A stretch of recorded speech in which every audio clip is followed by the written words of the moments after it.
Today I want to share a polenta recipe with you where I'm going to show you how to make grilled polenta with tomato sauce. But if you like the smooth polenta, that'll definitely be included. So you can stop at that point. But if you want to take it an extra step and chill it and grill it, that's delicious.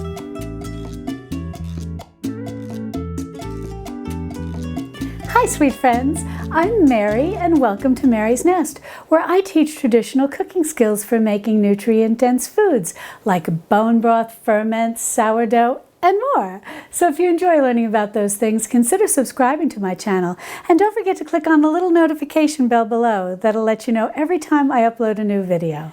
Well, I really love polenta, and I grew up eating it. My mother always made it. She's of Northern Italian heritage, and it's a very popular dish in Northern Italy. And it can be eaten as a very smooth dish, similar somewhat to our American-style mashed potatoes, or it can be chilled and then sliced and then grilled. And that was the way that my mother usually made it, and that's the way I really like it. Now, the ingredients for this dish are very simple, and you can also make some substitutions that I'll talk about as we go over all the ingredients if you want to keep this a vegetarian dish. But you don't need to write anything down, because if you open the description under this video, you can look for the words recipe and there'll be a link there. That'll take you over to my website, Mary's Nest, the same name as my YouTube channel, and you can read the recipe online or you can print it out.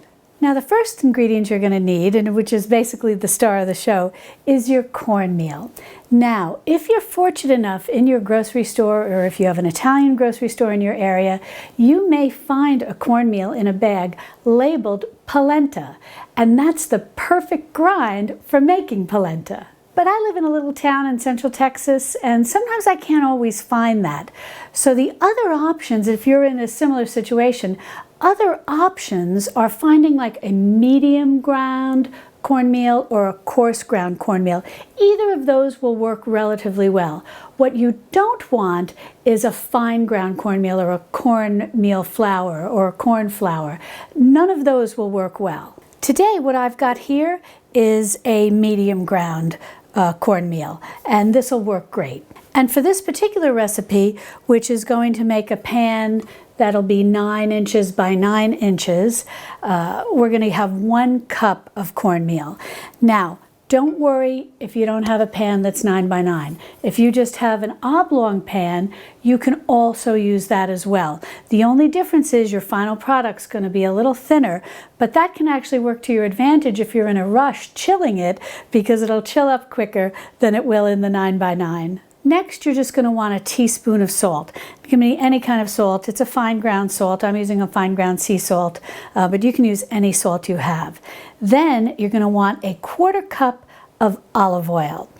And now, as I said, I'm using olive oil, but if you want to use something else, you can. You can use butter, or you could use clarified butter or ghee. And ghee is basically, as I said, clarified butter that has had the milk solids removed, so it's more oily in nature than butter. Now, other than those fats, I'm not so inclined to recommend other things. I know some of you have asked me for substitutions when I've used olive oil or butter or ghee in a recipe, and most of the time it's pretty easy to substitute. But with polenta, if you try to use oils that have a very distinct flavor, it can kind of throw off what the dish should actually taste like. So I would avoid things like coconut oil or anything that has a strong, distinct flavor. Next, you're going to want 3 cups of some type of liquid. Now, what I've got here is chicken broth. It's actually chicken bone broth. Now, this is broth that I've actually reconstituted. If you've been with me a while, you may remember I showed you how to make chicken bouillon powder. And so what I've done is take my chicken bouillon powder and I've reconstituted it, and I've got 3 cups here. And if you want to learn how to make chicken bouillon powder, which is very easy, and you don't need any special equipment, you don't need a dehydrator or anything, you can also do this in your oven. I'll be sure to link to it in the iCards above and in the description below. Now, if you don't have any chicken broth, don't worry. You can also substitute water here. I like to always try to use a broth or a stock or a bone broth, whatever I have on hand, just to up the nutrition. But you can certainly use water. And speaking of broth, if you want, as I said, to make this very vegetarian, you can use a vegetable broth. And I have a number of videos where I've showed you how to make different types of vegetable broth. Some are very rich in minerals, so that can really help boost the nutritional value. And as long as they're relatively mild in flavor, they can work too. So 3 cups of some type of liquid and you're all set. Now, one question I know you might have, and so I want to address it right now, is what about instant polenta? You may go to the store and you may see a box or a bag labeled instant polenta. And that cooks up very quickly, as opposed to this, which takes about 15 to 20 minutes of fairly good stirring. However, I don't mind it at all because I find the texture, the taste, everything is just so nice when you have a grind or a grain of cornmeal that's appropriate to making polenta. The instant polenta is very fine. It's almost powdery-like, but it does cook up very fast. However, I do feel that in the ability to cook it quickly, you do lose some of the benefit of the nice texture that's generally associated with polenta. But that's in my humble opinion. Some of you may like using the instant polenta, so if you do, you can definitely do that, and you can definitely do it the way we're going to do it, where we chill it and grill it.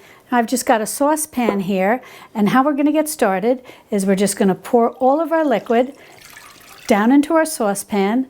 We're going to add our olive oil, and then we're going to add our salt, and we're going to bring this over to the stove, and we're going to bring this up to a rolling boil. Now, some folks may say, oh, do I have to add oil or butter or ghee, whatever the case may be, to my broth? I'd rather keep this lower in fat. You do not need to add oil to the water.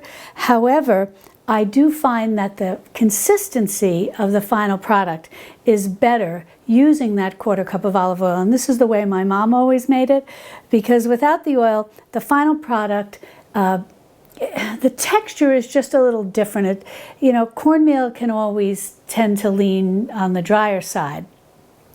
So adding the oil in really helps it cook up nicely, stay a little on the moisture side, and then be also, thanks to the olive oil or the butter, whatever you may be using, also imparts a nice flavor. Now, once we get our water and olive oil and salt mixture up to a rolling boil, we're going to start to sprinkle in our polenta, our cornmeal, and as we're sprinkling that in, we're going to be stirring it well to incorporate it. Once we get it all incorporated, we're going to turn the heat down to sort of a medium boil. It's not quite a boil, but maybe a medium high. And we're going to keep stirring and stirring until all of the polenta starts to come away from the sides of the pan and thicken. Well, this took about 15 minutes to get to the perfect consistency. Now, if you like to eat your polenta like this, it's ready to be served. You can just go ahead and use this as a side dish, or even as a main dish. If you've made a vegetarian version and you just want to enjoy some of this in a bowl, maybe topped with some herbs, maybe a little fresh basil, a little tomato sauce, it's delicious. But I really like to take it one step further, which was the way my mom usually made it. What we do now, actually first I want to just grease this a little, and then we'll get ready to put that into our baking dish. Well, I just greased up my pan with a little butter. I find butter works really well because it sticks to the sides a little better than the olive oil if you wanted to grease your pan with olive oil, but you can certainly do that. But I find the butter works really well to keep the polenta from sticking. Now what we're going to do, we're just going to go ahead and we're going to start layering this in, and we'll smooth it all out, and then we'll send it for a little chill in the fridge. Once you get all of your polenta into your baking dish, just smooth out the top so that it's nice and smooth. And then you're going to want to put this in the refrigerator, and it can often chill up and be ready to slice up and grill in about an hour. But if you want to make this in the morning, pop it in your fridge and have it ready for dinner, that's fine too. If you want to make it the night before and have it ready for the next day, that's fine too. It holds up very well in the refrigerator. And actually, the longer it chills, the firmer it becomes, and the easier it is to grill. So I'm going to go ahead and cover this, put it in my fridge, and once it's chilled, we'll slice it up and grill it. Well, this is chilled beautifully. Now, I actually let this chill overnight. It doesn't need that long generally, but I didn't get a chance to grill it up yesterday.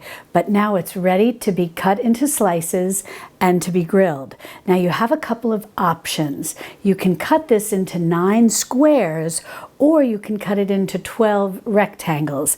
My mom always cut it in rectangles and then would sort of put 2 angled on top of each other and then cover them with tomato sauce. Now, another option is, given that this is summertime, I've got some fresh tomatoes and some fresh basil from my garden. And so I thought I'd put that on top as well. I'll show it both ways. I've got some tomato sauce heating up on the oven, on the stovetop. And that's a real lovely way to really serve it any time of year. And especially in the winter when you really want something nice and hot. But I thought it would be fun, that's my ice maker. I thought it would be fun to use some fresh vegetables and herbs to top it, and I think that'll be lovely. Now, if you want to cut this into squares, you're just going to put 2 cuts down each side like that, and then 2 cuts across, just like if you were cutting up brownies. But if you want to do it with the rectangles, then what we're going to do, and I'll take an overhead picture so that you can see exactly what I'm doing. We're going to go right down the middle and then right down the middle again, basically making a cross. Then we're going to take each quarter and cut that into 3 slices. Then, as you cut each piece, in my case the rectangles, just transfer them to another plate to get ready to bring over to the grill pan. Well, I've got my polenta all sliced up, and I've got my grill pan here. I've just brushed it with a little olive oil. Now I'm going to bring it up to a nice medium heat, and we'll get ready to grill the polenta. Well, these have just grilled up beautifully, and I'll take a close-up picture so that you can see them. But I wanted to mention, don't worry if you don't have a grill pan. If you still want to serve them this way, you can fry them up basically, or saute them. You're not really deep frying, but you can put a little olive oil, a little butter, or a little ghee into a frying pan, and you can just saute them up like this. I'll also take a close-up picture. They're going to look a little different, and the texture and taste is going to be a little different, but it's going to be equally delicious. The grilled ones are very nice in the summer, and I think they do well with the fresh vegetables on top. I think that's perfect. And this is a great way to just prepare it in the frying pan during the cooler months, and then top it. I've got a little homemade tomato sauce here, and you can just top it with the tomato sauce. So you have a lot of options. Well, I just positioned these a little angled on top of each other, and then I've got some sliced basil here, or chiffonade, you know, where it's the thin ribbons. And I've got some nice tomatoes. I've got some of the grape tomatoes that I think are so cute because they look like baby Romas.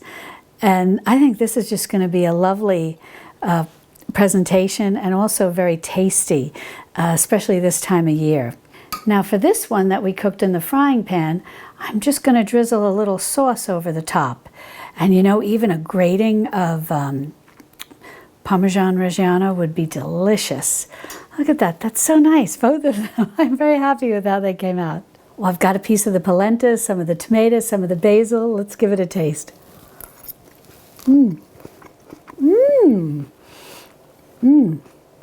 Well, I really like that. It's so summery, so fresh, just delightful. Now, this also grilled one, just grilled a little differently, and with some tomato sauce. Let's give this a try. Equally delicious. And this reminds me very much of the polenta from my childhood. They're both delicious, and I hope you'll try them both ways. And if you'd like more ideas for things that you can make, meals that you can make using simple pantry items, be sure to click on this video over here. And I'll see you over there in my Texas Hill Country kitchen. Love and God bless.